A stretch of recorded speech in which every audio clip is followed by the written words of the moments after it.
Ada yang aneh dengan Skotlandia jika dilihat dari atas, sebuah garis nyaris lurus sempurna membelah negara ini dari pantai ke pantai. Kamu mungkin gak menyadarinya, tapi bekas luka raksasa itu sudah ada selama ratusan juta tahun. Dan di sepanjang jalurnya, terdapat salah satu misteri terbesar di bumi, yaitu monster Loch Ness. Inilah patahan Great Glen, sama seperti zona patahan besar lainnya di dunia. Patahan ini terbentuk karena pergerakan lempeng tektonik bumi. Yuk kita kembali ke masa lalu, sekitar 430 juta tahun yang lalu. Saat itu, drama geologi besar-besaran yang disebut orogeny Caledonia sedang berlangsung. Orogeny adalah istilah sains untuk menjelaskan bagaimana gunung terbentuk. Seluruh wilayah ini terlihat sangat berbeda saat itu. Ada 3 benua kuno yang disebut Laurentia, Baltika, dan Avalonia. Bayangin mereka seperti potongan-potongan puzzle raksasa yang perlahan mengambang di permukaan bumi. Selama jutaan tahun, bongkahan-bongkahan tanah yang sangat besar ini hanyut dan akhirnya bertabrakan satu sama lain. Ketika bertabrakan, ujung-ujung benua menjadi berlekuk dan terlipat seperti selembar kertas yang melengkung saat didorong dari kedua sisi. Namun beberapa ilmuwan percaya benua-benua ini nggak langsung bertabrakan. Sebaliknya mereka mulai bergesekan satu sama lain. Bayangkan menempelkan ujung jari-jarimu dan menggosokkannya berulang-ulang. Gesekan itulah yang oleh para ilmuwan disebut sebagai patahan strike slip. Balok-balok batu besar ini bergerak ke kanan dan ke kiri, bukan naik turun. Sedikit demi sedikit, daratan di kedua sisi patahan terus saling mendekat, bergeser beberapa mil selama masa geologi. Selama periode Kapur akhir hingga Tersier awal, yang terjadi sekitar 66 juta tahun lalu, wilayah ini bergeser sekali lagi. Kali ini para ilmuwan meyakini pergeseran daratan mencapai 104 km, kemudian zaman es datang, Sungai dan Bletser menemukan retakan raksasa di bumi dan menggalinya lebih jauh lagi, membuatnya lebih dalam dan lebar. Begitulah danau-danau terbentuk di jalur patahan. Nah, semua itu memiliki andil dalam formasi patahan Great Glen dengan segala kemegahannya saat ini. Ya, pergerakan tanah itu membantu menyusun pegunungan dan lembah dalam yang membentuk dataran tinggi yang kita lihat sekarang. Yang menarik, kisah patahan Great Glen gak berhenti di Skotlandia. Bekas luka di kerak bumi ini memiliki kembaran rahasia di seberang lautan. Patahan ini mungkin berlanjut di sisi lain Atlantik Utara di Amerika Utara, tapi di sana patahan itu tidak lagi berupa satu retakan panjang.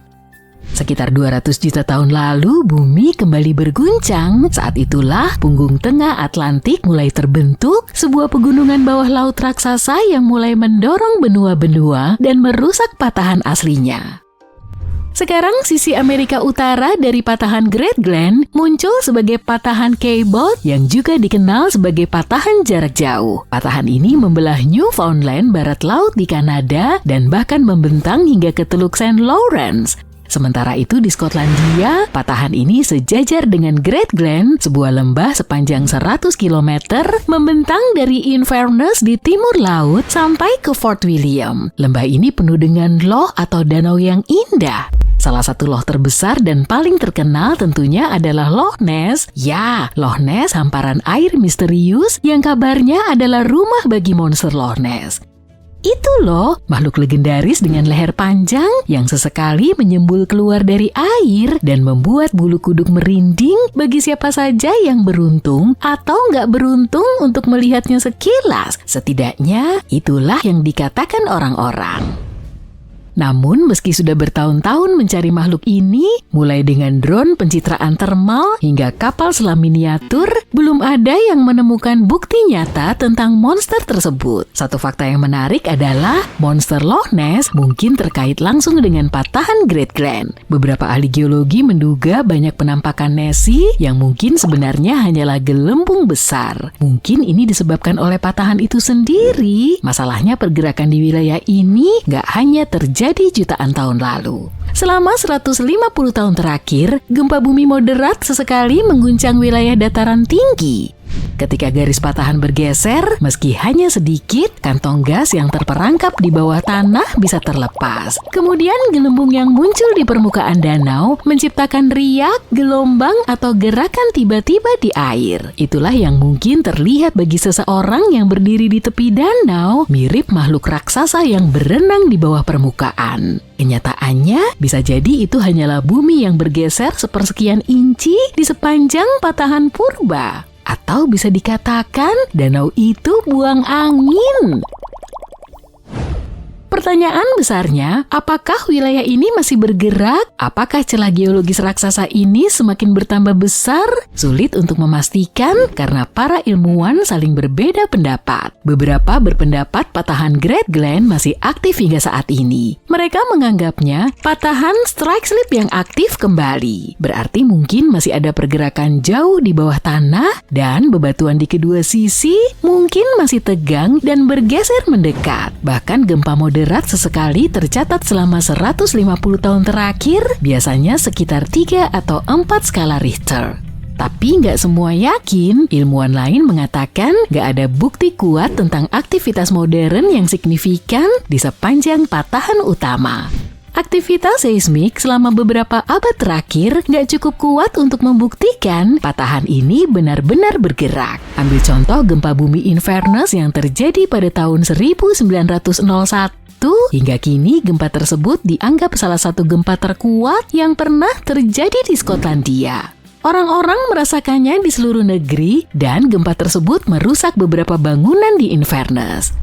Situasinya begitu intens sehingga menimbulkan prasangka bahwa retakannya jelas bertambah besar. Tapi para ahli nggak begitu yakin. Beberapa percaya gempa mungkin terjadi pada patahan sekunder yang terhubung ke patahan Great Glen, tapi nggak secara langsung pada patahan utama itu sendiri. Jadi sekali lagi, sulit untuk mengatakan dengan pasti apakah patahan Great Glen masih aktif bergerak saat ini.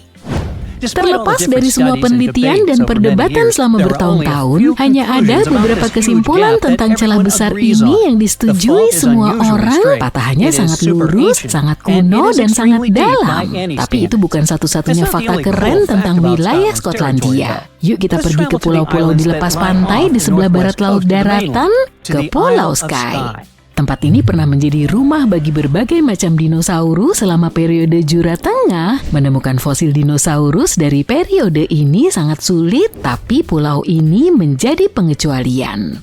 Para ahli menemukan sekitar 160 juta tahun lalu, dinosaurus bercengkrama di tepi berlumpur Laguna yang hangat di sana. Saat berkumpul di sekitar lubang air purba ini, mereka meninggalkan lapisan-lapisan jejak kaki yang saling tumpang tindih. Para ahli pertama kali melihat jejak ini pada awal tahun 1980-an, tapi pada saat itu mereka menyimpulkan jejak itu adalah liang ikan purba yang membatu. Kemudian pada tahun 2019, seorang mahasiswa pasca sarjana dari Universitas Edinburgh pergi ke sana dan menduga itu jejak kaki dinosaurus berjari 3. Dan dia benar, selama beberapa tahun penelitian lapangan, dia dan rekan-rekannya menemukan lebih dari 130 jejak. Timnya percaya jejak-jejak tersebut ditinggalkan oleh Megalosaurus. Ini jenis dinosaurus besar, panjangnya sekitar 6 meter, dan merupakan pemakan daging. Bahkan mereka mendaki puncak rantai makanan lokal selama Jura Tengah. Jejak dinosaurus itu menunjukkan mereka bukan sedang berburu di sana, melainkan hanya berjalan-jalan atau mungkin bersantai di dekat air. Tempat ini sangat istimewa karena memberi kita sudut pandang yang langka tentang seperti apa kehidupan pada periode Jura. Turki diam-diam sedang merobek dirinya sendiri dan tidak ada yang menyadarinya selama puluhan tahun. Para ilmuwan tidak hanya salah dalam satu detail, mereka salah memahami seluruh pergerakan bagian besar kerak bumi. Apa yang mereka kira bergerak menyamping ternyata justru meregang inci demi inci, seolah-olah planet ini perlahan-lahan ditarik menjadi 2. Dan begitu Anda melihat retakan itu, Anda mulai melihatnya di mana-mana. Untuk memahami mengapa hal ini sangat mengejutkan para ahli geologi, bayangkan kerak bumi seperti cangkang retak yang mengapung di atas sesuatu yang panas dan lembek di bawahnya. Potongan-potongan yang retak itu adalah lempeng tektonik. Lempeng-lempeng itu bergerak beberapa inci per tahun, yang terdengar kecil. Tapi selama jutaan tahun, pergerakan itu membentuk ulang benua. Turki berada di salah satu tempat paling tidak nyaman di bumi, terjepit di antara 3 lempeng besar, Eurasia di utara, Afrika di selatan, dan Arab yang mendorong dari tenggara seperti siku di dalam bus yang penuh sesak. Selama puluhan tahun, para ilmuwan percaya Turki bertahan dari tekanan ini dengan bergerak menyamping. Jenis pergerakan ini disebut sesar geser, yang pada dasarnya berarti 2 bagian daratan saling bergesekan seperti tangan yang saling menggosok. Turki memiliki sesar-sesar terkenal, seperti Sesar Anatolia Utara, yang menghasilkan gempa bumi dahsyat. Model itu terasa rapi dan logis. Tekanan datang, daratan melarikan diri ke samping, masalah selesai, atau begitulah yang dipikirkan semua orang. Namun geologis tidak selalu mengikuti model rapi yang dibuat manusia.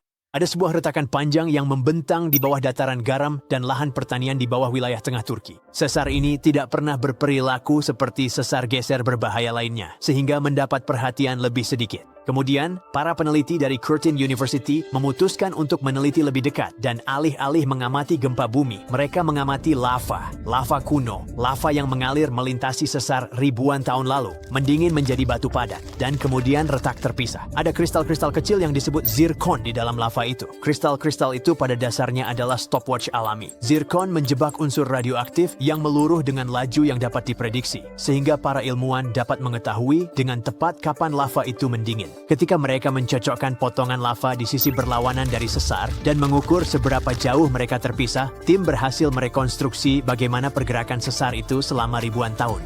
Ternyata, sesar itu sama sekali tidak bergeser ke samping. Sesar itu perlahan dan stabil, saling menarik terpisah, hanya beberapa milimeter per tahun.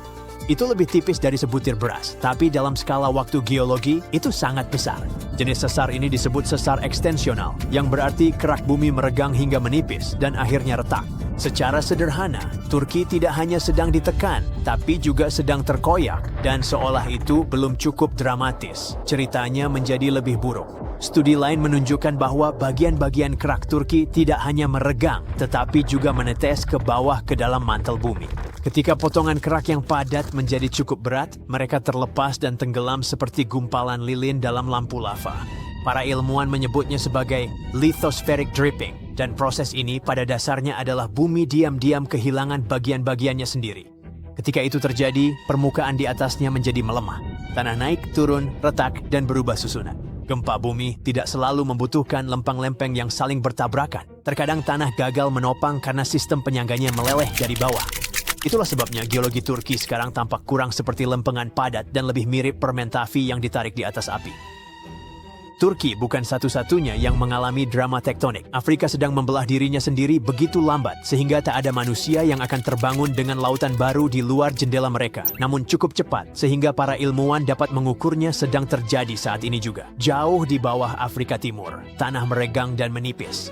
Selama jutaan tahun, peregangan yang terus-menerus itu tidak hanya memecahkan batuan, tetapi juga mengubah geografi. Dan secara harfiah, dapat menciptakan lautan di tempat yang dulunya daratan padat. Semua ini berfokus pada sesuatu yang disebut sistem Rif Afrika Timur. Rif ini membentang ribuan mil melintasi wilayah seperti Ethiopia, Kenya, Tanzania, dan Mozambik, dan termasuk salah satu zona Rif terbesar di bumi. Zona Rif adalah tempat kerak planet sedang ditarik terpisah, bukan didorong atau ditekan bersama.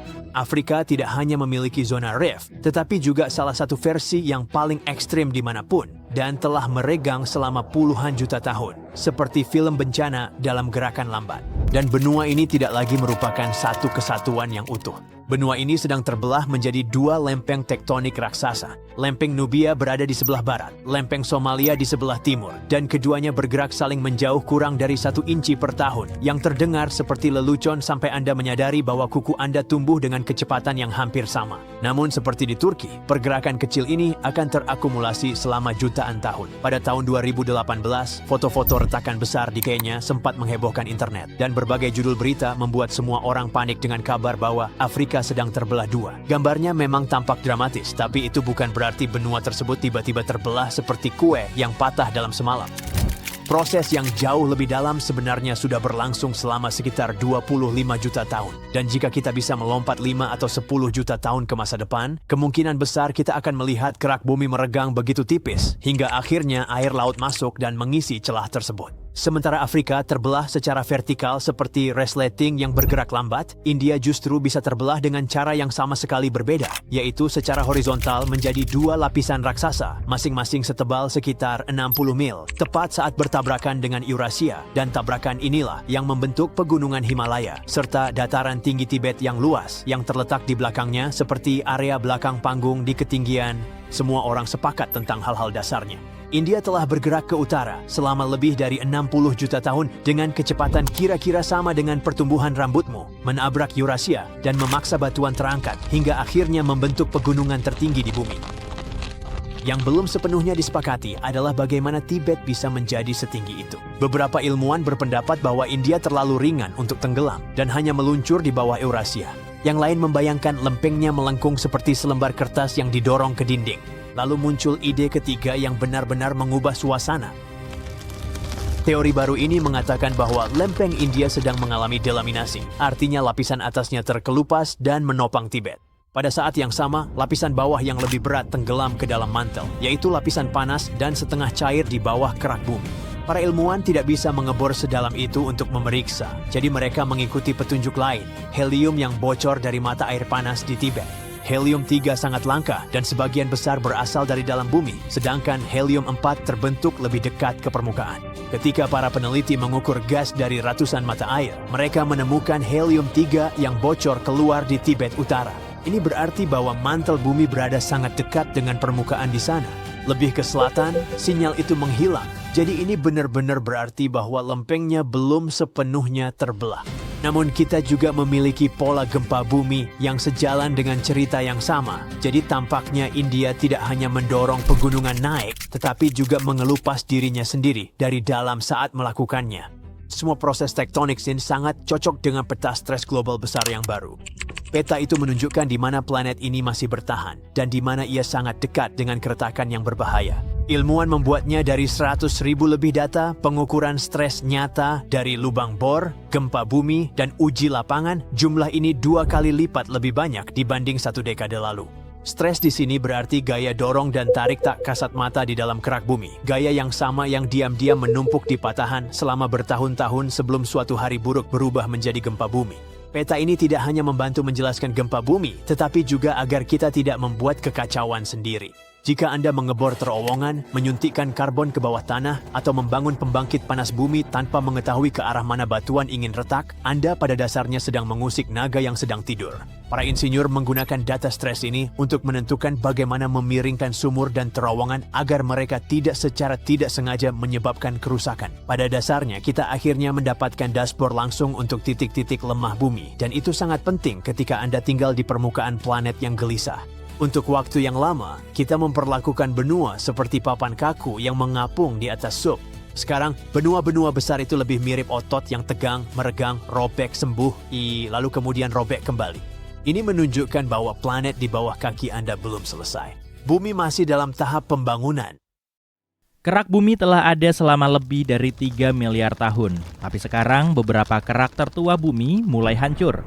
Saat ini benua-benua kita tampak diam di tempat. Namun jauh sebelum ini, benua-benua itu telah banyak bergerak dan bergeser.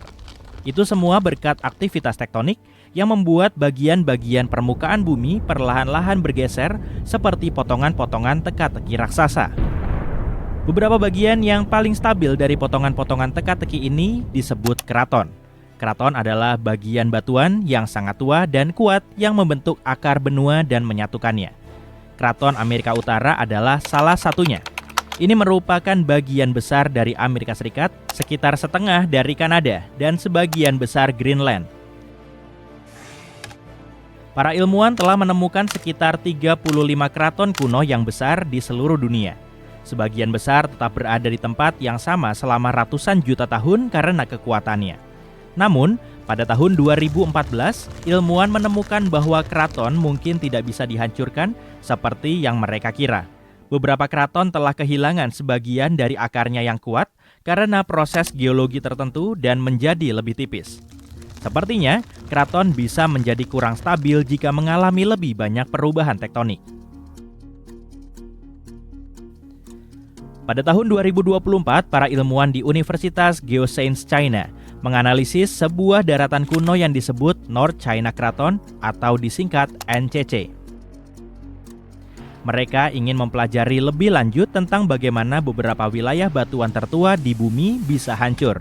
Proses hancurnya kraton ini disebut dekratonisasi. NCC sangat menarik untuk dipelajari karena memiliki 3 bagian utama. Blok Barat, Blok Timur, dan Trans-North China Orogen, zona yang terletak di antara kedua blok tersebut. Para ilmuwan menemukan bahwa selama era Mesozoikum, Blok Timur kehilangan akar purbanya yang dalam karena pergerakan bumi yang kuat yang disebut peristiwa tektonik magmatik. Jadi, para ilmuwan ingin melihat dengan pasti bagaimana proses di dalam mantel dan pergerakan lempeng bumi menyebabkan hancurnya NCC. Mereka membuat model 4D yang menunjukkan bagaimana bentuk NCC berubah dari waktu ke waktu, termasuk bentuk permukaannya, bagaimana lapisan-lapisannya meregang, dan bagaimana gelombang gempa bergerak melaluinya. Mereka menemukan bahwa bagian lempeng tektonik meluncur di bawah kawah dan kemudian mulai menggelinding kembali. Penggulungan dan peregangan ini membuat batuan yang kuat itu menipis dan akhirnya kehilangan kestabilannya. Semua ini dimulai sekitar 200 juta tahun yang lalu pada masa Jurassik ketika dinosaurus mengguncang dunia. Kraton Cina Utara bukanlah satu-satunya tempat di mana proses dekratonisasi ini dapat terjadi. Kraton lainnya seperti yang ada di Amerika Utara, Amerika Selatan, dan wilayah yang di Tiongkok mungkin telah mengalami perubahan serupa. Para ilmuwan mengatakan bahwa hal ini menunjukkan bagaimana benua-benua di bumi secara perlahan berubah dan berevolusi selama miliaran tahun. Dan sepertinya, dalam hal geologi tidak ada tempat yang 100% aman dari perubahan, tapi tidak perlu khawatir. Kamu mungkin tidak menyadarinya, tapi planet kita tidak pernah berhenti bergerak dan ini adalah hal yang normal. Tapi terkadang pergerakan ini masih membawa perubahan dramatis. Pada tahun 2017, para ilmuwan membuat pengumuman resmi bahwa Zealandia dapat disebut sebagai benua baru. Lantas, kontinen dari benua misterius ini berada di kedalaman sekitar 999 meter di bawah permukaan laut. Kerak samudra di dekatnya lebih dalam lagi, yaitu 2.987 meter di bawahnya. Para ahli geologi telah menyelam lebih dalam lagi untuk mengumpulkan bebatuan dari dasar samudra.